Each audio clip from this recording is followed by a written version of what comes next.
अरे माणसाचे ओढ जरी खोटा बोलत असेल तरी डोळे फडकायचे सांगतात. माझ्या शिस्तीचा चौकोर उघडून तुम्ही माझी ईर्ष्या दाखवत नाही. दगडाला देव पण हवा असेल तर त्याला भक्तीच्या महिमेत जपलं जावं लागतं. आणि मुलांना आपलं उज्ज्वल भवितव्य घडवायचं असेल तर वडील माणसाने आखून दिलेल्या शिस्तीच्या लक्ष्मण रेषेत त्यांना वापर करावा लागतो. कळलं?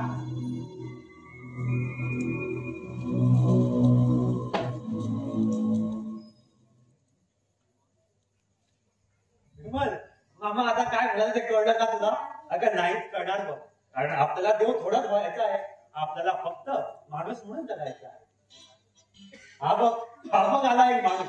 पण विमल काय ग, हा माणूसच आहे ना?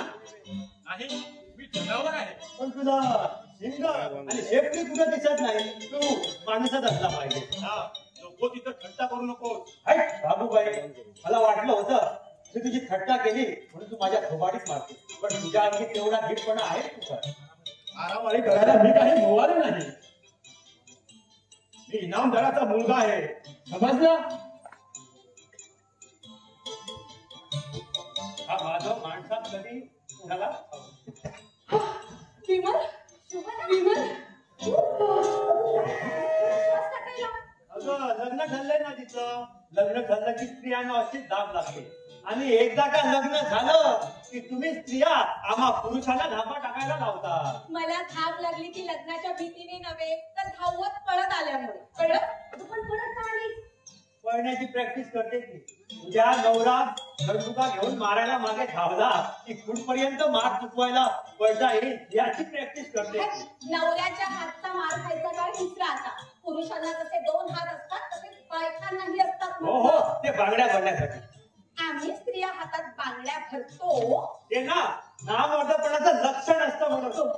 पुढे हा सदा माझी मैत्रीण कितीतरी दिवसांनी मला भेटायला आली रे. विमल, थोड्या वेळापूर्वी तू हिच्या घरी हिला भेटायला गेली होतीस. सदा नको रे तू विषय. काय तुझ्याकडे त्याचं काय शुभदा? सदा तुझ्या पाया पडते.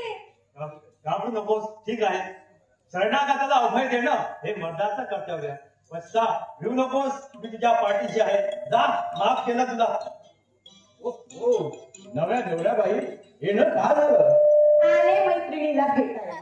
तुझ्या पोटात का दुखलं? माझ्या पोटात का दुखलं? मॅडम आहे. विमल मी जाते.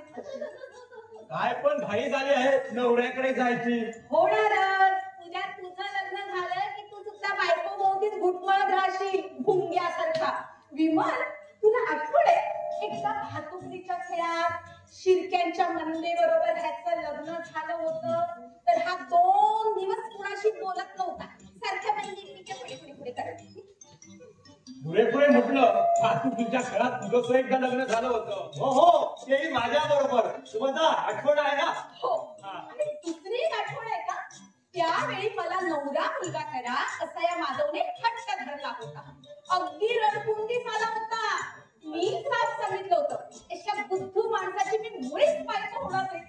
2 दिवस रडत होता माधव. हो हो, आम्ही बुद्धू. तुम्ही खूप हुशार आहात हे ठाऊक आहे. साधं जुळसं मारण्याची हिंमत नाही. भित्री बुद्धू भित्री भागूबाई. भित्री अगं भित्री भागूबाई.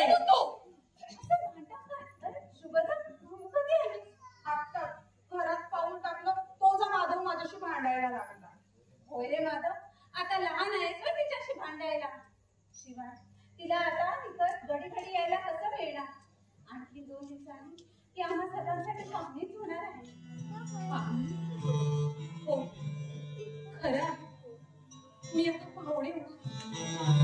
या घरी माहेरी या गावची इच्छा असूनही या माधवशी मला भांडता येणार.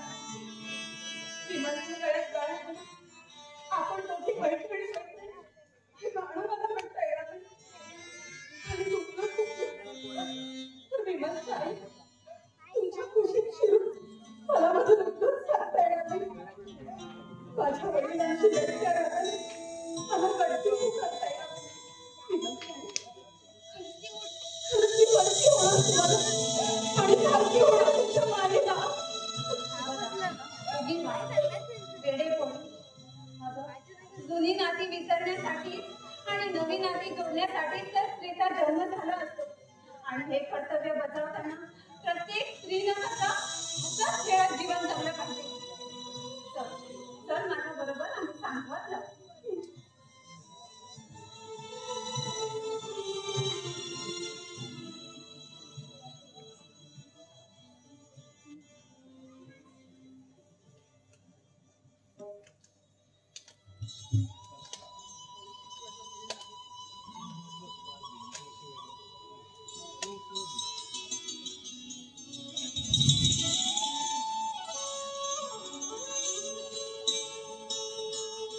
Thank you.